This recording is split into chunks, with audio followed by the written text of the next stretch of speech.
All right, everyone. I hope you enjoy your coffee, teas, and biscuits. So I seize the opportunity here to thank warmly the executive education team, Madan, Richa, and all the team, and as well to the Toulouse team as well, Julie and Marie, who make it possible to organize this session. So now it's time to talk about managing talent in the industry. So the way we will do now, it will be slightly different. I asked to my dear distinguished guests here to introduce themselves, a few words, and then we'll start discussion about what talent does mean really in this industry, what are the main stakes in the industry, what we should do, all of us as stakeholders in this industry, regarding talent and how to make the people grow. And so I hope we will we'll get some takeaways from this session. Hopefully they will share their best practices and their ideas to improve the way we are managing talent, all of us. And so I hope you will enjoy this session. So let me please ask first to my first guest introducing himself, please. Good morning, ladies and gentlemen, your captain. This should not alarm you, it's not a delay announcement.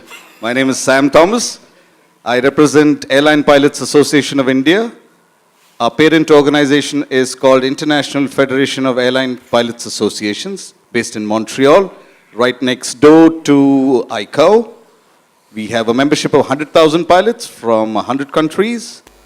And today I'd like to briefly speak on the four main points of talent management, namely hiring, training, retraining or recurrent training, and most importantly, retaining. Good morning, everyone. So I'm Dr. Jerome Beau. I'm the academic and scientific attaché of the Embassy of France, based here in Bangalore, and I'm handling anything that has to do with university collaboration and scientific collaboration for the south of India, the 5 southern states of India. Good morning, everyone. Suraj Chetri. I work in the Human Resources Department for Airbus in India. Good morning, everyone. Rahul Taneja. I'm from Human Resources at Jet Airways. I will start maybe with a question to you, Suraj Chetri, about what you have observed, because you have a very long experience in HR in various industries before taking the responsibility of HR here at Airbus. So what are the main changes you have observed in terms of managing talent in the daily practices? This is going to be tough, guys, because this is improvised. I didn't have the questions earlier, so. That's good. Let me start by a bold statement. The subject says managing talent in the industry. And probably I'll upset a lot of folks here by saying this, but under the situation that we are in this VUCA world, I am not very sure that companies know how to manage talent. Okay? I'm not very sure companies know how to manage talent. And if you look at globally, definitely there is a war for talent that is going on, and constant disruption is the norm. What I mean by that is, gone are those days in the past when the first year I would slog my butt out, get everything in place, the systems, the processes, training, recruitment, policies and processes, and then it was a smooth journey on a train where the next years I would just enjoy the fruits of my labor. That, my friends, is history. That will never happen again. That world is over. It's a new crisis and it's a new challenge. I wouldn't say every day so far, but I won't be too surprised if it becomes every day in this industry that we are in. To give you, why do I say this? To give you, we've seen teams work to global approaches. What I mean is now we have global teams, we have modular components, handing off points, You have your R&D in one country, you have your manufacturing in the other, you have suppliers all over, the integrator or the final assembly is in different countries, and all this you have to integrate. Being a person who is 168. You'll have not heard this joke earlier. 24 into 7 for mathematicians is 168. So which means your mindset, your behavior and your attitude itself will have to be tuned differently to be more successful. You have to be more flexible across time zones. You have to, and then you look at talent itself for crying out aloud. New things are coming up. We heard our previous speakers talk about artificial intelligence, the pile of data that we have, and how important data mining and things like that are becoming. But I still, in that area, see that we lack to ask the right questions. I think the data is there. Now the challenge for us data scientists is to ask those right questions so that we can mine those data, and from the simple things of having the questions with us and having the data, we can basically find out the answers to these. So those are new areas, new skills are coming up, various pockets and various countries are coming up on the globe in aerospace that we've never thought about earlier in the past. And for us in HR, one thing you'll have to remember is all these changes and influences the way we work.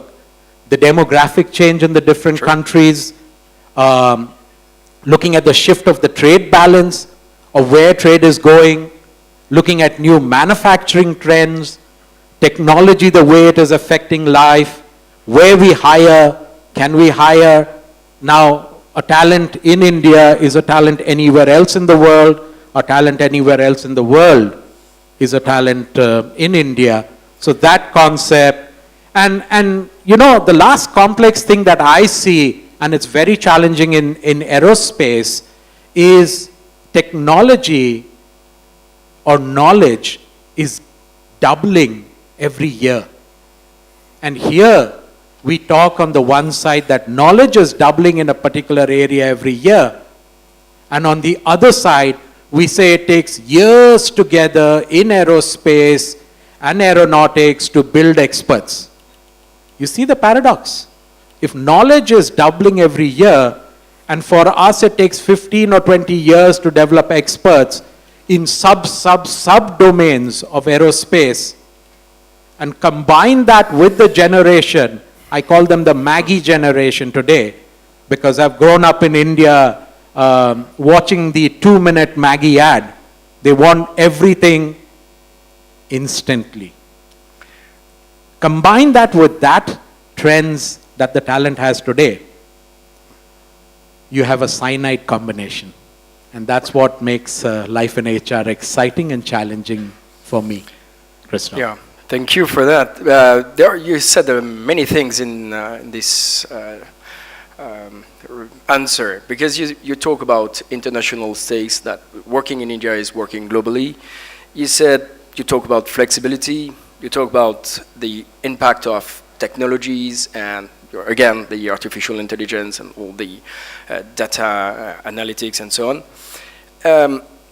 Right, so what about the soft skills? And so I would like to ask the questions to you, Rahul. How the soft skills are intervening here? Okay, I think before I talk about that, how soft skills are actually being looked at by professionals, maybe I'd like to take us in time and actually remind everyone that when you talk about the challenge of talent and the war of talent, and we all like to believe that the times that we are in are unique. Are they really unique, is my question. Is the challenge that we face today with respect to talent only being faced by us in this generation, has not been faced by the generations ahead of us, or not going to be faced ahead of us, or has it not been faced in the past? I actually was reminded sometimes back by a guru who actually mentioned about a Sanskrit shloka, and I will attempt it and we will give a translation to folks who actually would not understand what I'm about to say. It goes, amantaram aksharam naasti, naasti moolam anaushadham, ayogya purusha naasti, yojaka tatra dullabha. For my friends who actually would not be able to understand what I just now said, it says that there is no word that doesn't have a music or hymn in it. That there is no root or there is no leaf which doesn't have medicinal value. And there is no human being who actually is not competent. But what is durlabha, what is rare, are the converters. The yojaka tatra durlabha. And the challenge that we face, and I think amongst us are various yojakas, two professors who actually took lead to actually organize this conference, and IIM itself is actually an institution which is converting. And I think we as practitioners of human processes, practitioners of human systems, we just need to understand that eventually when you're talking about the changes that are taking place around us, these kind of changes have always taken place. In this millennium and before as well. So the skills that actually we actually talk about today are relevant, were relevant even earlier as well. Maybe we are using a different nomenclature to describe the same thing. Maybe these soft skills that you refer to were also the same skills that were relevant during the time when Mahabharata was also fought, or during the time when the various scriptures were being written. Yeah. Nothing has changed. Right. It is just the interpretation of how you would want to dwell deep into this subject and how do you want to actually make sense to the stakeholders. That possibly is being expressed differently. Okay. So I don't think we should take this subject of feeling too important about ourselves too seriously, because what we are today is because of learning of the past, and what we would be tomorrow is because of learning of the past and the learning of the today. And I think skills are going to actually continuously transcend these generations and transcends the life cycles that we are actually experiencing. So my take is a bit different, and I would like maybe for us to actually dwell some bit on that. Yeah. May I just react to what you're saying? I like this, let's say, maybe not counterintuitive, but maybe somehow different perspective that you just mentioned. Maybe the new way to look at talent right now is just because we are, you mentioned, Suraj, that we are in a VUCA world, but in the same time, it's a very organized world in the same time. You have a lot of processes. Everything sounds now automated. We believe in AI, in big data, and suddenly press a button and you have the solution. So you have this tendency, whereas human beings are made of errors. We are doing a lot of mistakes. And the more you are putting things right and processes, the less people might dare doing, taking initiatives, having the right to do some mistakes. And I think that the more you have, because everywhere you have new regulations, processes, we are expecting you to achieve your objectives and everything. So everything sounds very well set. And so I think that's why probably soft skills must be encouraged. Probably they are the same, you're right? Maybe not the same way, but so this is my, just to continue the discussion. I hear you say that, beyond a point, the systems and processes are going to become datum. They are going to become maybe hygiene going forward. But I think what would distinguish from skills acquisition point of view is value-based skills. You would find institutions which are able to attract people because of right governance, superior values that they believe in, would be able to attract the right set of folks, and that I don't think is going to change. More so now because millennials would like to actually be led by people who actually lead by example. They would like to look at the quality of leadership which is distinctive, unique, and value-based. And they would, and it's important for us to actually understand from a skills point of view, they would like folks who actually run or manage this sector and industry to include some way flexibility. Because they actually work on a mind which is far quicker than the minds that we actually were working with. In the sense that maybe we didn't have the kind of tools that they have. They actually have so many tools which actually allows them to actually be more far smarter in decision making. So they would like maybe have environments which actually are far more flexible. Yeah. are we actually creating flexibility in our workspace? If we are not, that's going to be a challenge. Right. That's my view. Yeah. So, Jérôme, maybe a few words from your perspective. To what extent research and education might play a role in this, let's say, talent management?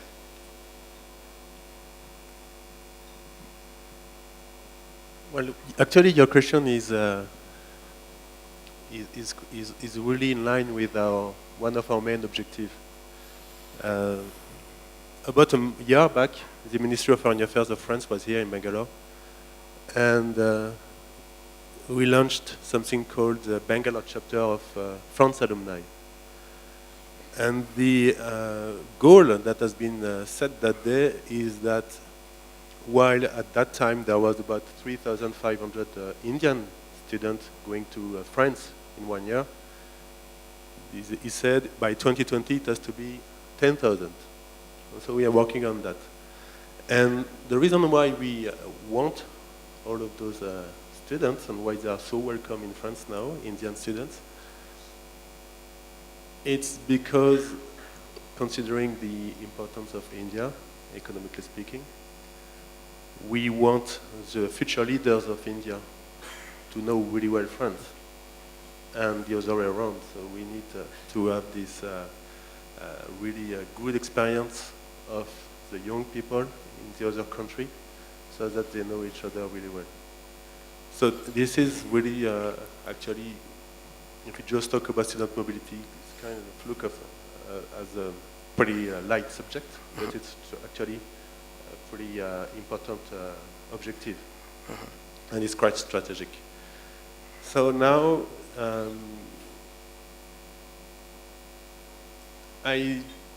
this is coming to now, we have the different systems, the French and the Indian systems at the education level. And I think that it's really interesting for us to work with India. There is a lot of MOUs, memorandum of understandings between French and Indian institutions, about 500. But we are trying to work so that I understood from Indian industry that there is a lack of a lot of those kids coming out from college, engineering college, and so on, are not, for most of them, really industry ready. And so there is things we can do to increase this employability. And I believe that actually coming to France is, because we have a lot of exposure during internships, is one way for some of them. We have also some other initiatives, which, for example, are in Chennai or in Hyderabad, with a tie-up between a French engineering school and an Indian engineering school, Loyola College and Institut Catholique des Arts et Métiers. They came up with a program, and what they want, and also the other one is Central Supélec on JNTU in Hyderabad with Mahindra Tech.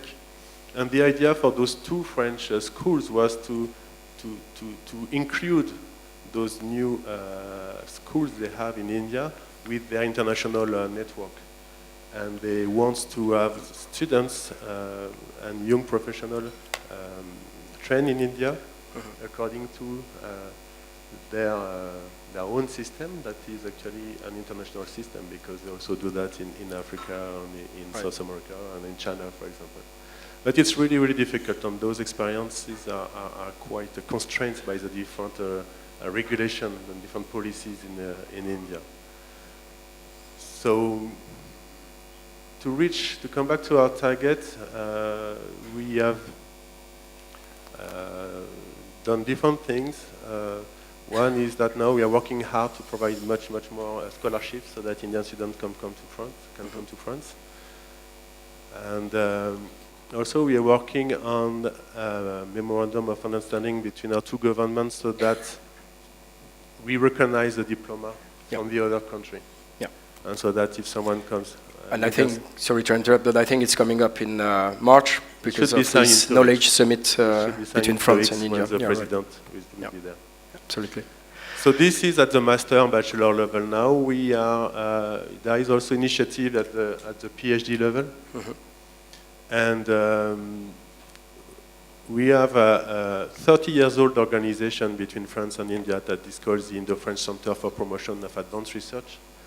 And the two governments put together money on the table, about 3 million of euros per year. And most of that money is used to fund research. Right. And in that research, what we want, the way to use that money is to actually hire some PhD students and postdocs. And we want to have those the French students to come in India and the other way around. And this also brings us to the research part where we want to have some good research between the two countries. And that research can obviously be applied to aviation, aeronautics and space industry. It can be on nanomaterials, composite materials. It can be on cybersecurity and big data analysis. We have some Indo-French laboratory in mathematics, applied mathematics, and in computer sciences. And those labs, especially in computer sciences, for them it's quite easy to get money from the industry, which for some applied projects, but it's really difficult to get money for fundamental computer science. So if some of the industry here are interested, there is also some possibilities which would come back to the student level because the PhD students is the one actually doing most of the work. Okay, thank you very much, Jérôme. Now, I would like to, because you mentioned something that is crucial. You mentioned the idea of network.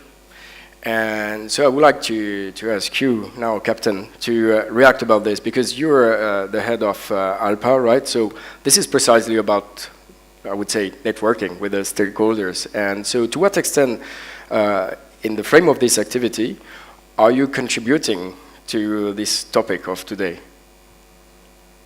Yeah, firstly, as we are discussing managing talent, we seem to be missing out on the point that we need to create talent. And we need, for that, enabling legislation and enabling organizations. Unfortunately, for want of a better word, we have in India some of the disabling organizations. It was lovely music to our ears to hear that we are buying 100 aircrafts, 500 aircrafts and so forth. And we also use bold statements like make in India, but when you want to make a pilot, where do you go? United States, Australia, New Zealand, France, and everywhere else. This primarily is because we have something called Indian Aircraft Rules 1937. Now, when we bring that to the attention of the legal luminaries, they point out that we have Indian Telegraph Act 1835 and Indian Contract Act 1872, so you are better off. However, this disables the entire process of creating talent. Most of us who are pilots here would remember that what is it that triggered your interest in becoming a pilot, if your father was not a pilot, is that simple trip to the cockpit where you saw the cockpit and said, this is what I want to do. Unfortunately, today if you do that, the pilot and you would be in jail. As far as collaborating towards the talent supply is concerned, IFALPA believes that the entire world is a global village, and Jet Airways, which I fly for, is a typical example of that. We have pilots of every nationality. In fact, we welcome pilots of every nationality to come forward and fill in the gaps because we lack the talent at the moment. And unless you have enabling regulations and something to move forward, like hobby aviation, as Mr. Amber Dubey spoke about general aviation, and a robust program to hire pilots from the defense sector, and all these programs put together in a collaborative manner, the perennial shortage of pilots, which is music to my ears, is going to continue for a little bit longer. Thank you. Thank you. So, I like the idea of creating talent. you were naturally talking about the pilot, but I would like to ask questions to both of you, Suraj, and it's just a question of, there is this famous pyramid in the organization, and so you have high-skilled workers, and then middle managers, and top managers, and so on. So what are you actually doing, not to necessarily create, maybe create to a certain extent, but enhance the talent within the organization at the various levels? Because there are, most of the time when now for over 3 years we are working jointly with IM, and so we met a lot of people here from the industry. And one of the question is not necessarily to find the talent, except for the pilot. It's just to train them and to enhance their capabilities to work, as Suraj mentioned, in a globalized world. And so, yeah, the question is to you, to both of you. I think I'm speaking on the assumption that we have all the talent that is required in the industry. For sure. And now what do we do after that? If you really look at the question that is holding us today is, how can we hold on to the great people that we have already? That's a question that everyone is grappling with. And then we come up with answers. Sometimes we come up with answers of probably put bonds on their agreements or contracts. Look at watertight contracts that they cannot get out of. Lure them with salary and benefits, or probably give them other motivations. But what we did that, and I'll give you a few examples from what we've been trying to do in our organization, is we underwent an exercise with all the employees and said, deep down, can you tell me what is going to make you stay? What is going to excite you, or what is going to encourage you to be with us year after year after year? And I'll skip the HR funda part that I love to show off about, because otherwise you feel I'm not a professional HR. I'll skip that for you. And basically we boil down to the point that employees are searching for meaning. They are looking at, if I am going to work on a particular area, how can I feel proud and showcase my contribution when the final product has come out?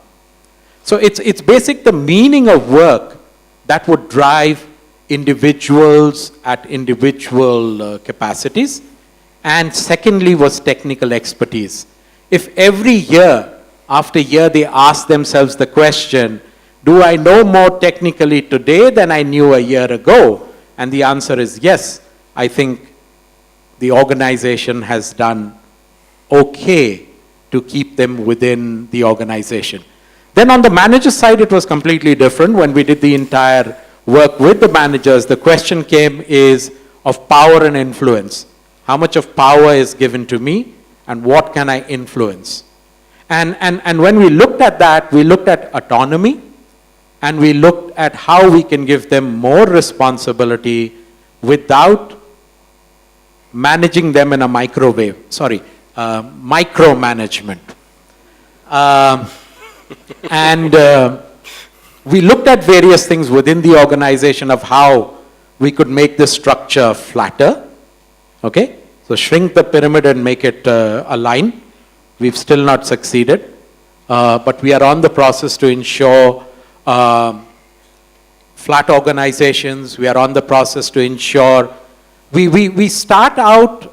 The good thing about, you have to talk good about your company, right? So the good thing about Airbus is we don't only have labs for technology, but we also have labs where we look at the human resource processes and systems, and in what we call the HR labs.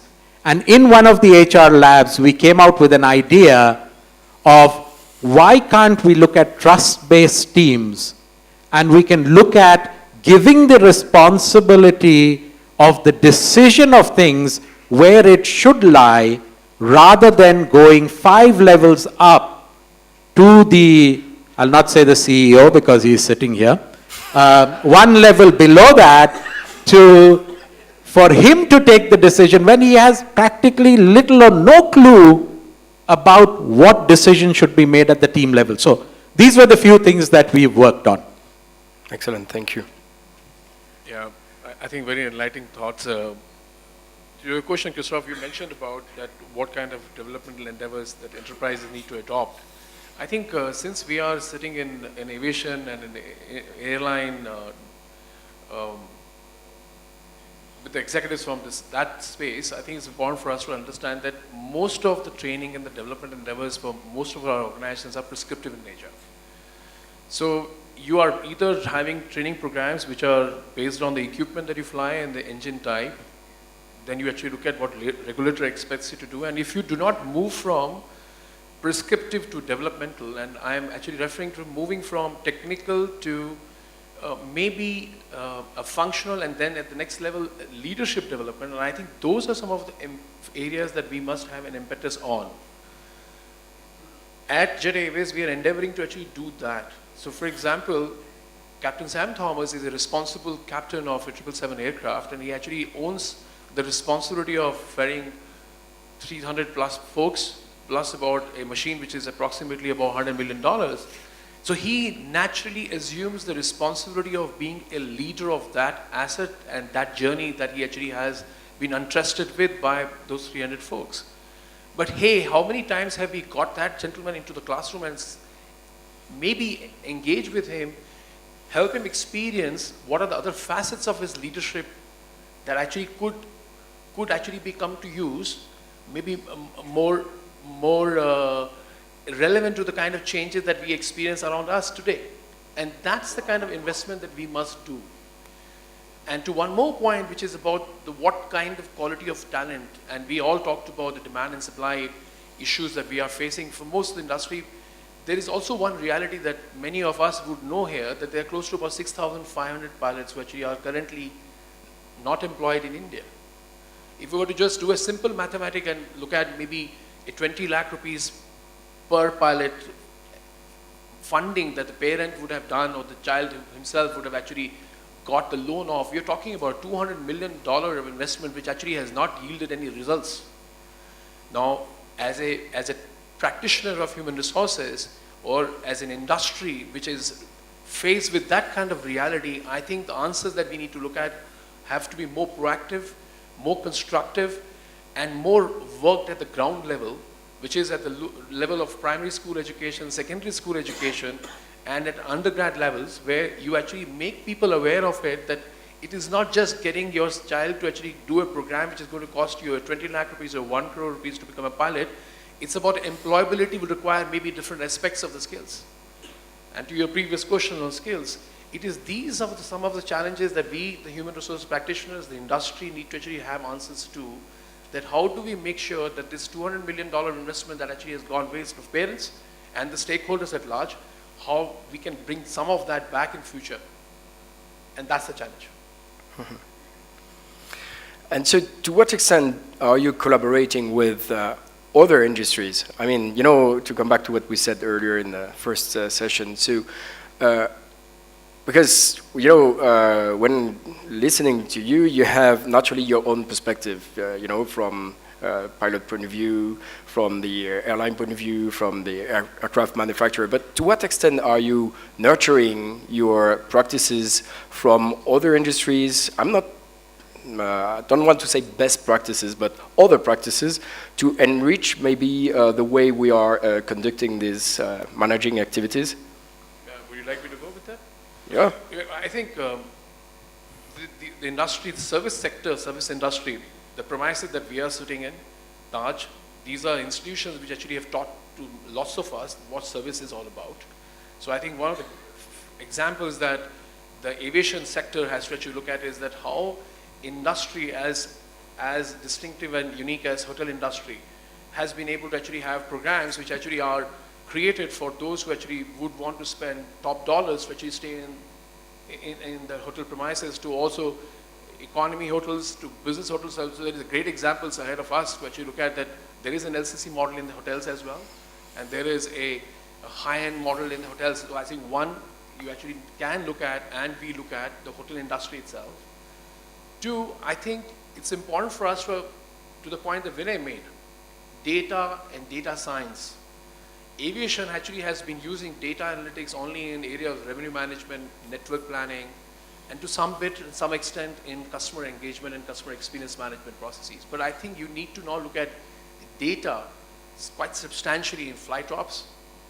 Especially in our case, we actually are now starting to look at data quite closely in the area of flight operations, engineering, because if you actually do not have an ability to be able to actually break down this data into information that actually can help you use. So maybe you can look at the technology companies, analytics firms, and how they actually have been. So data, you do not have those skills. So you have to buy those skills and learn from those folks who do it better than you. So these are two areas that I think, two sectors that immediately come to my mind, where you can learn from quite substantially. All right.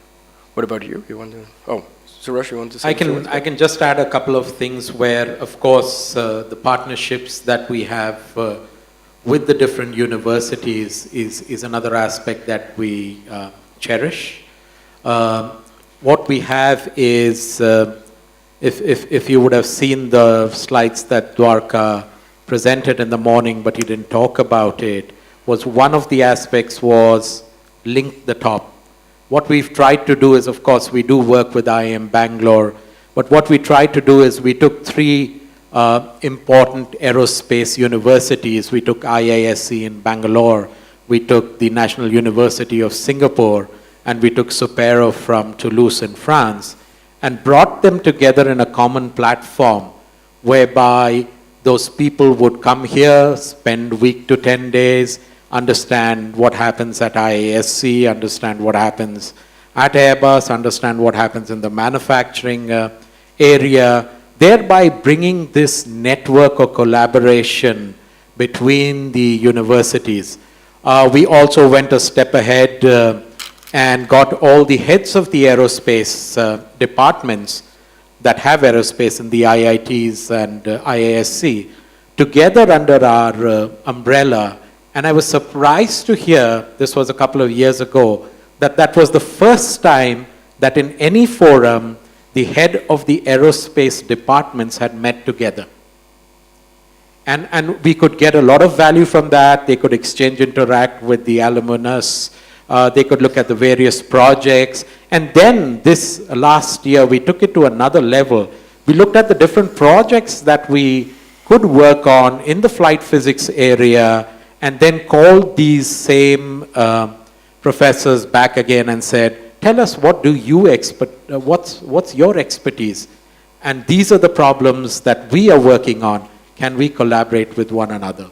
Then we also have our internal program, which is called Fly Your Ideas, where we invite applications across universities globally to look at the 5 different challenges that we have on aerospace, and then we fund them, grant them.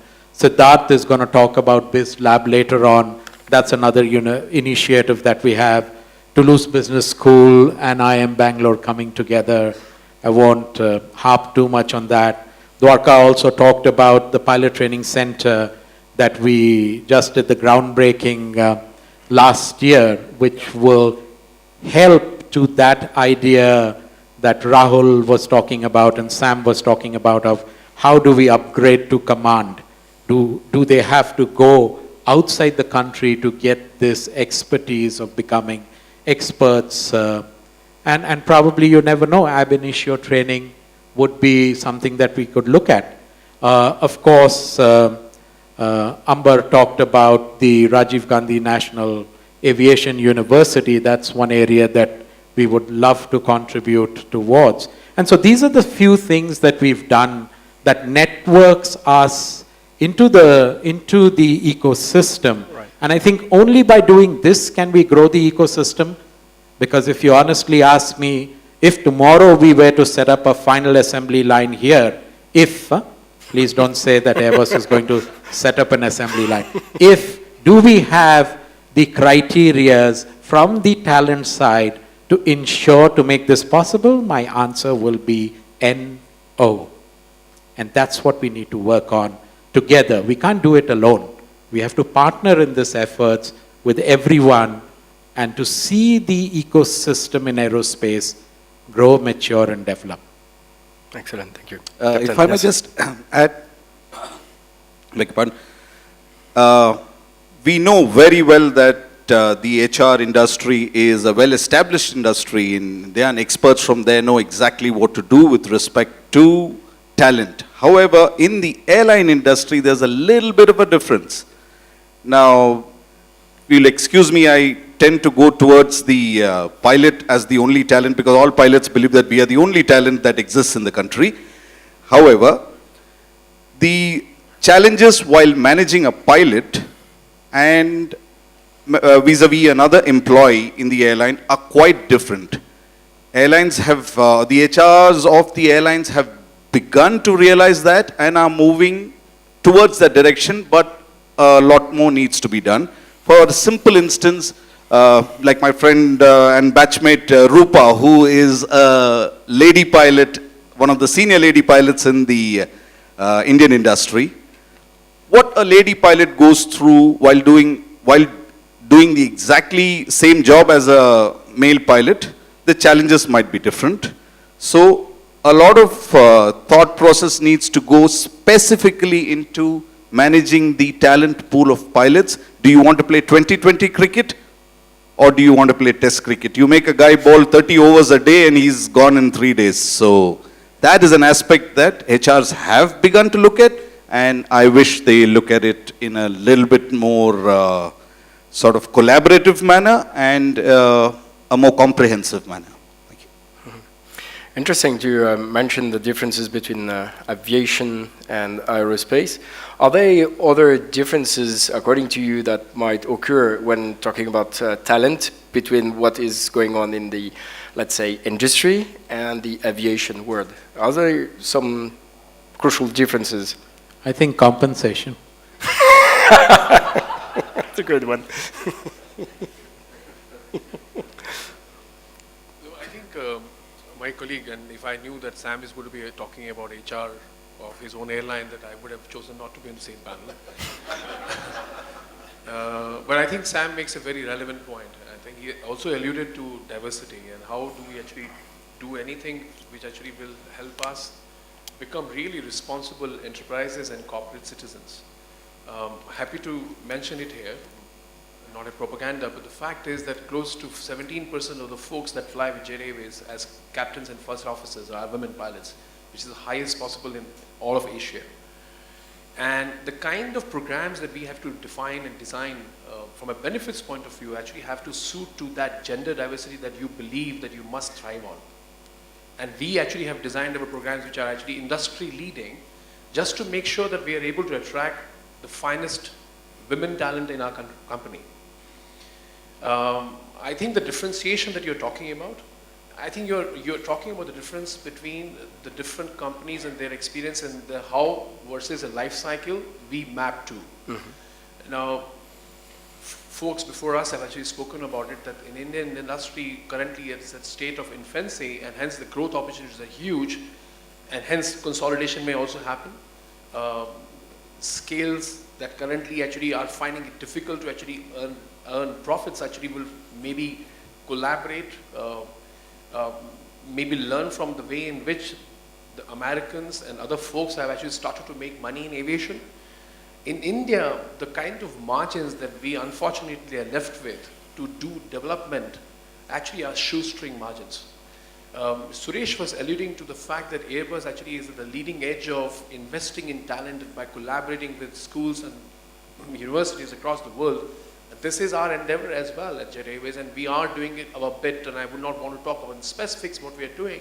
But the fact is that despite that you actually have low margins, and we are a full service carrier, we actually have a low margin and we have legacy costs, we are not compromising on the training, because for us, developing people and ensuring employability of that colleague of ours is the prime most.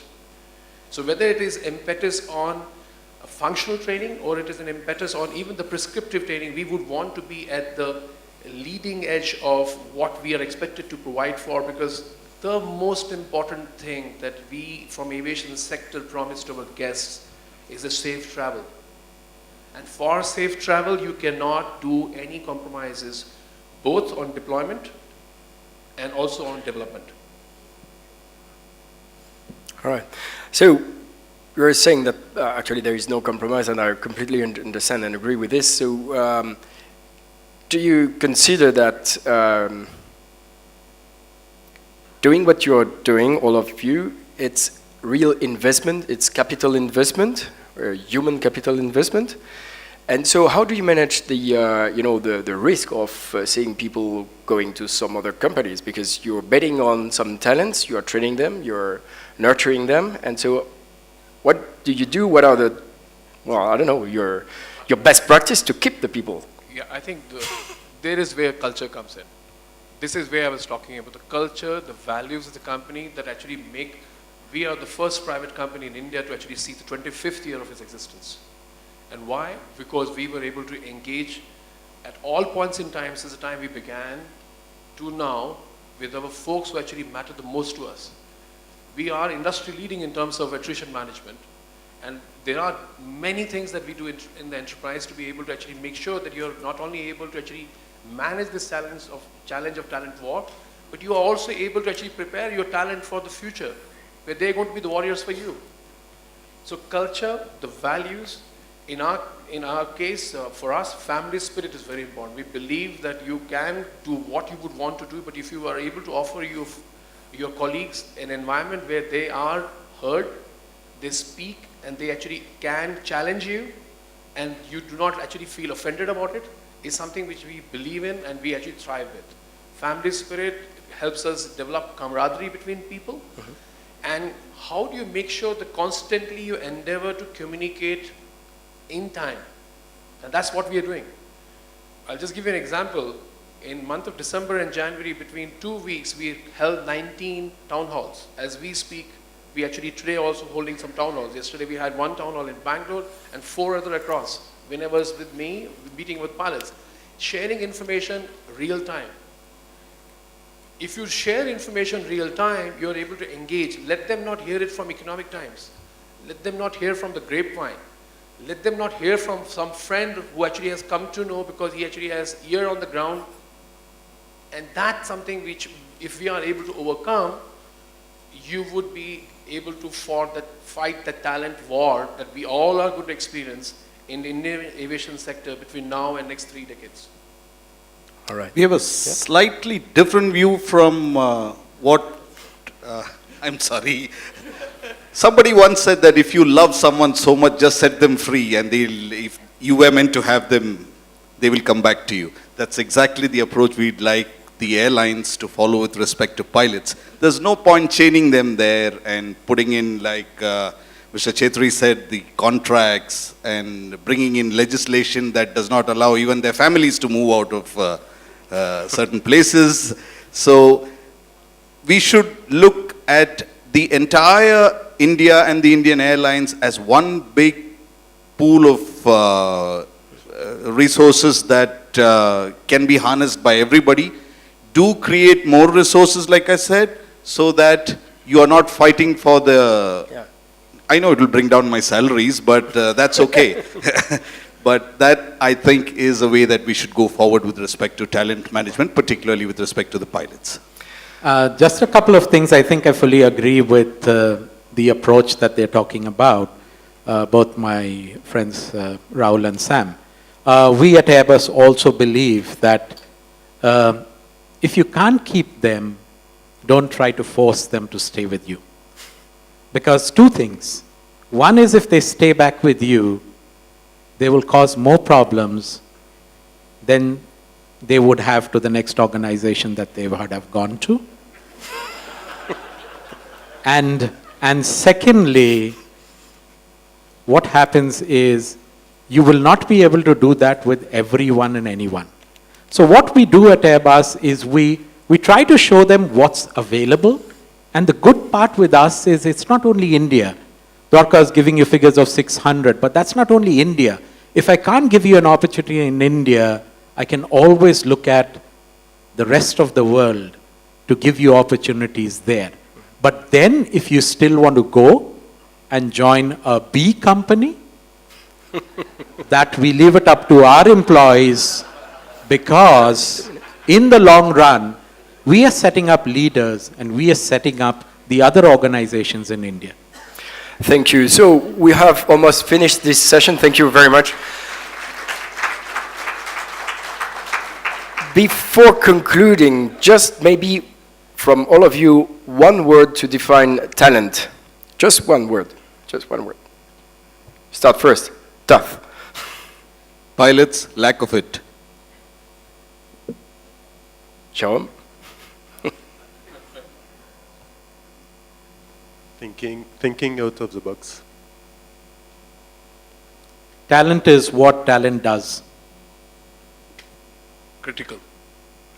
Thank you very much.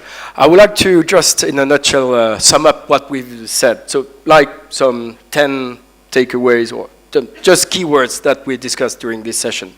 What I have noticed is you mentioned, all of you mentioned collaborative work and network. That was one of the main aspects. You talk about gender and diversity. You talk about creating value through services. You said as well, engage and retain through culture, strong corporate culture. You talk about knowledge and expertise. Responsibilities was one of the key words you mentioned. You as well talk about flat organization, data science, continuous training, and I think above all, the main word, I mean, summarizing everything is meaning. Thank you so much.